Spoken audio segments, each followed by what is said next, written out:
성부와 성자와 성령의 이름으로 말씀드립니다. 자리에 앉으십시오. 주님의 평안을 빕니다.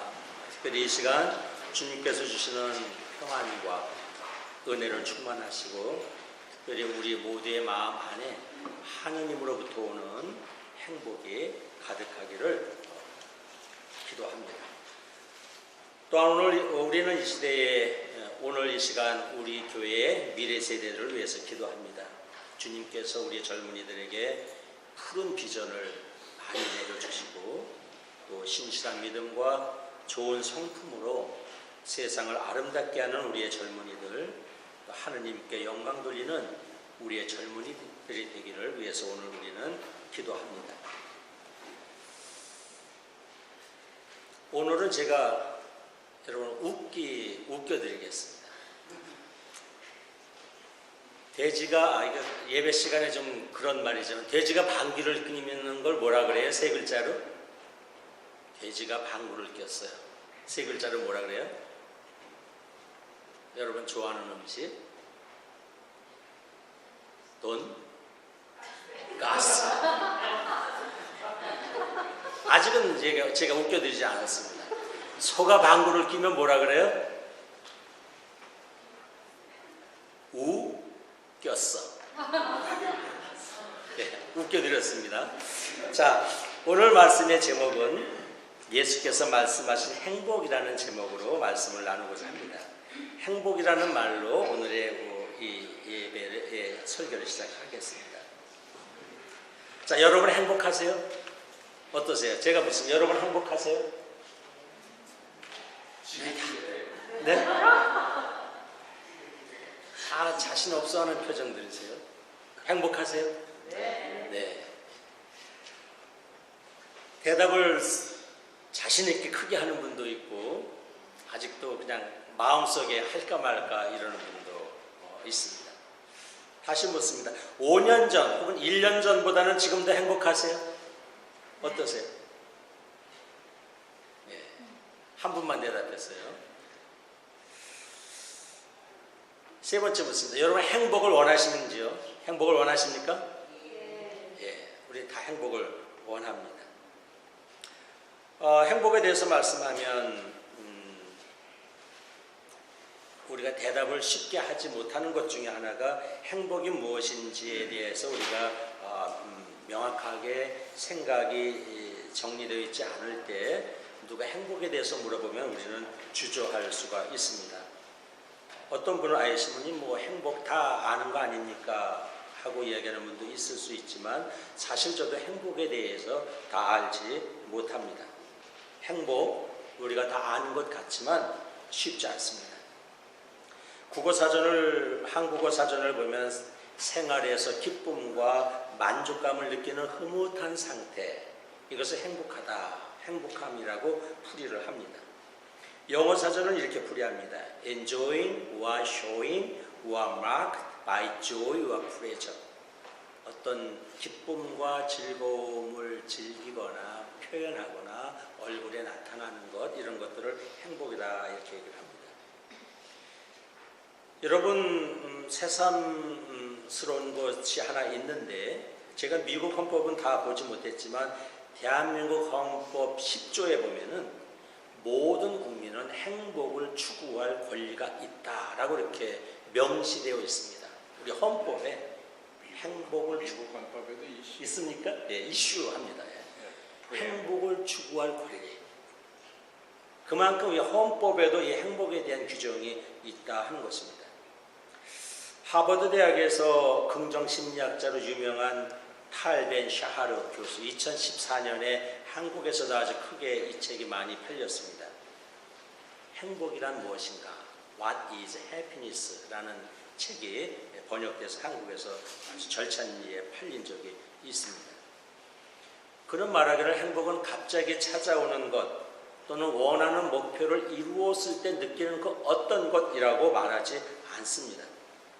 오히려 그는 말하기를 오히려 행복은 끊임없이 내가 발견해내는 것, 선택하는 것, 훈련을 통해서 얻어낼 수 있는 것이라고 그런 얘기를 합니다. 행복한 삶이란 고통과 슬픔이 없는 삶이 아니라 그걸 받아들이는 삶이라고 그런 이야기를 합니다. 그의 행복에 대한 정의는 너무도 쉽습니다. 굳이 하버드 대학에 다니지 않는 사람들이라도 다 이해할 수 있습니다. 그는 일상 속에서 우리의 몸에 대해서, 현실에 대해서, 우리가 맺고 있는 여러 가지 관계들에 대해서 긍정적으로 반응하고 삶이 주는 즐거움을 즐기는 것, 이것을 그는 행복이라고 풀이합니다. 세상에서 보통 사람들이 말하기를 행복은 이렇게 물리적으로 계량화할 수가 없다고 얘기하죠. 수치적으로 행복을 나타내긴 어렵습니다. 행복은 상대적이고 행복은 사람마다 느끼는 정도와 방식이 독특합니다. 그런 면에서 행복은 객관적이라기보다는 상당히 주관적인 그런 느낌을 가지고 있습니다. 유럽을 제패한 황제 나폴레옹 얼마나 행복했을까요? 그러나 그는 죽기 전에 이렇게 얘기합니다. 내 일생에 행복한 날은 단 6일밖에 없었다. 이렇게 얘기합니다. 황제로 세상을 천하로 호령했던 나폴레옹의 말이 나는 행복했던 날이 6일밖에 없었습니다. 고백합니다. 여러분이 잘 알고 있는 미국의 헬렌 켈러, 말 못하죠? 못 듣죠? 안 보이죠? 헬렌 켈러는 뭐라고 얘기했어요? 우리가 많이 알고 있는 것이죠. 내 인생에 행복하지 않은 날은 단 하루도 없었다 라고 헬렌 켈러는 이야기합니다. 겉으로 봐서는 나폴레옹이 이렇게 행복해 보이는 것 같지만 아닙니다. 행복은 이렇게 사람들마다 받아들임에 따라서 이렇게 다릅니다. 행복의 척도는 생각하고 느끼는 관점에 따라 다르다 하는 것입니다. 여러분 다시 한번 묻습니다. 여러분 행복하십니까? 네. 아까보다는 대답이 좀 세졌어요. 1990년대 한국에서 비교적 아주 널리 알려진 개그맨은 아닌데 이동우라는 개그맨이 있었어요. 이동우라는 개그맨. 2004년에 이 개그맨이 결혼을 했는데 결혼 3개월 만에 이름도 희귀한 망막 색소 변성증이 걸립니다. 아주 희귀병이랍니다. 의사로부터 당신은 앞으로 볼 수 없습니다 라는 판정을 받습니다. 방황을 하게 되죠. 망막의 시야가 좁아져서 결국은 점차 좁아져서 시력을 잃게 된다고 얘기합니다. 그는 충격이 컸고 방황을 합니다. 그러나 나중에 고통을 수용하면서 마음을 바로잡습니다. 엎친 데 덮친 격으로 아내도 몇 년 후에 뇌종양이 생겨서 수술을 받고 나서 청각을 잃어버리는 그러한 그 일을 경험합니다. 자, 그의 딱한 사정을 듣고 40대의 어느 남성이 내가 그러면 망막을 기증하겠습니다라고 이동우 개그맨에게 연락을 왔습니다. 근데 그가 40대 남자에게 갔다가 그냥 돌아왔습니다. 이 망막 기증서를 가지고 갔다가 그냥 왔어요. 사람들이 그에게 물었습니다. 왜 그냥 돌아왔습니까? 이동우 개그맨이 이렇게 얘기합니다. 내가 눈을 기증하겠다는 사람을 가서 보니 그는 이 근육이 이렇게 위축돼가는 근육병 환자로서 사지를 못 쓰는 휠체어에 앉아있는 사람이었습니다. 그에게 오직 성한 곳이라고는 눈밖에 없었습니다. 나는 몸에서 시력 하나만 잃었을 뿐인데 그 사람은 다 잃어버리고 눈 하나만 있었습니다. 다 잃어버리고 눈 하나 있는 사람에게서 어떻게 내가 눈을 받아올 수 있겠습니까? 그래서 저는 사양하고 왔습니다. 이렇게 얘기를 합니다. 이 일 이후에 그는 마음의 눈이 열리기 시작을 합니다. 야, 저렇게 사지가 다 마비된 사람도 눈을 주겠다고 하는데 그러면서 그는 이 마음의 눈이, 영의 눈이 열리기 시작을 합니다. 그것을 이후로 그는 다시 용기를 얻고 책을 쓰기도 합니다. 그래서 구술을 통해서 책을 써서 5%의 기적이라는 그런 책이 2010여 년 전쯤에 나오기 시작을 합니다. 그리고 평화방송이나 이런 데 가서 이제 방송도 하게 되고 또 노래와 연극도 하게 됩니다. 그는 시각 장애우들 사이에서, 장애인들 사이에서 희망의 아이콘의 역할을 하고 있습니다. 사람들이 그에게 묻습니다. 당신은 행복하세요? 그는 서슴없이 예 라고 대답을 합니다. 행복하다고 얘기를 합니다. 자, 오늘 누가복음의 말씀을 보면 예수께서 12 제자들을 뽑아서 사도를 세우는 다음에 그 산에서 평지로 내려오셔서 많은 사람들과 제자들 앞에서 설교를 하시는데, 설교의 첫 주제가 행복입니다. 참 행복에 대해서 말씀을 하십니다. 예수님을 따라 살겠다는 수많은 사람들 앞에서 예수께서 어떻게 살아야 할지에 대한 설교를 하시는데, 그 제목이 이제 참 행복에 대한 말씀이죠. 예수께서는 당신을 따라오려는 많은 사람들 앞에서 우리는 거짓 행복을 따라 사는 것이 아니라 참 행복, 영원한 행복을 추구하면서 살아야 한다라고 그는 설교를 하십니다. 근데 사실 예수님 앞에 모인 사람들은 다 이리 치이고 저리 치인 사람들입니다.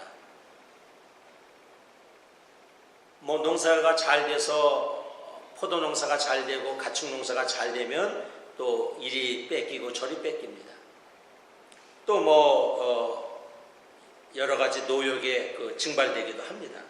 이렇게 해서 마음에 노여움과 절망이 가득한 사람들을 예수께서 앞에 놓으시고 그들 앞에서 예수께서 행복하다는 말씀을 하시죠. 가난한 사람들아 행복하다, 하나님의 나라가 너희의 것이다, 이렇게 말씀합니다. 지금 굶주린 사람들아 행복하다, 너희는 배부르게 될 것이다, 이런 말씀을 하십니다. 지금 우는 사람들아 너희는 행복하다, 너희가 웃게 될 것이다.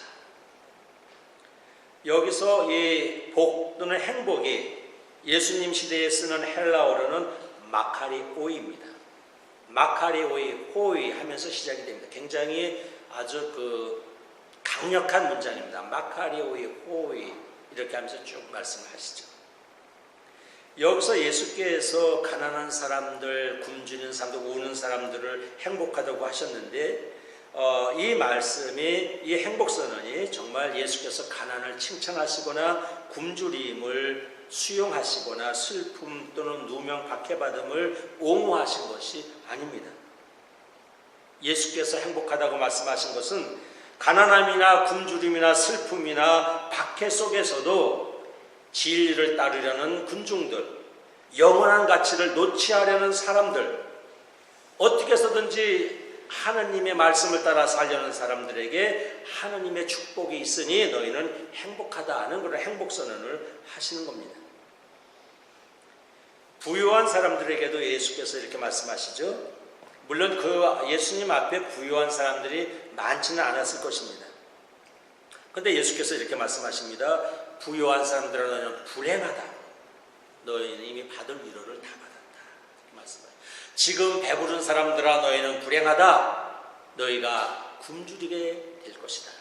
지금 웃는 사람들아 너희는 불행하다, 너희가 울 때가 올 것이다, 이런 말씀을 하십니다.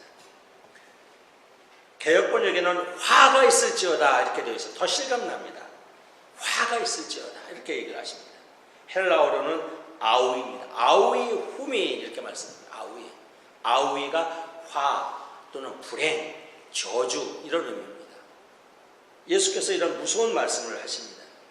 이것은 예수께서 그 당시에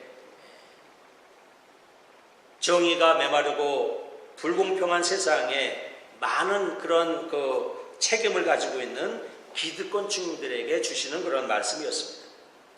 사회적인 책임을 물으신 말씀입니다. 물론 이 말씀 역시 예수께서 부 자체를 부정하신 것은 아닙니다. 배부른 자체를 예수께서 부정하신 것은 아닙니다. 웃고 지내는 것, 칭찬 자체를 예수께서 나쁘다고 하신 것은 아닙니다. 예수께서 오늘 아우이라고 말씀하신 것, 화가 있을지어다, 불행할지어다 라고 말씀하신 것은 부 자체가 아니라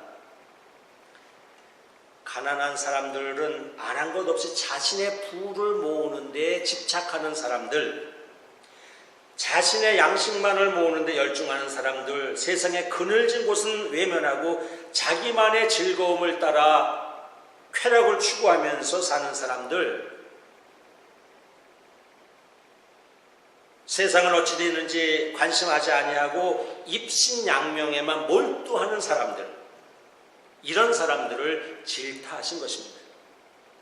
세상의 부귀영화에 집착하는 사람들, 부귀영화가 힘이라고 믿고 이것이 진리라고 믿는 사람들에게 예수께서는 화가 있을진저 라고 말씀하셨습니다. 이 말씀은 비슷한 말씀이 오늘 일독서 예레미야서에도 나오죠. 예레미야서 17장 5절에 이렇게 말씀합니다. 사람이, 세상이, 물질이 힘이 되어주려니 하고 믿는 사람들은 천벌을 받을지어다라고 예레미야 예언자는 말씀합니다.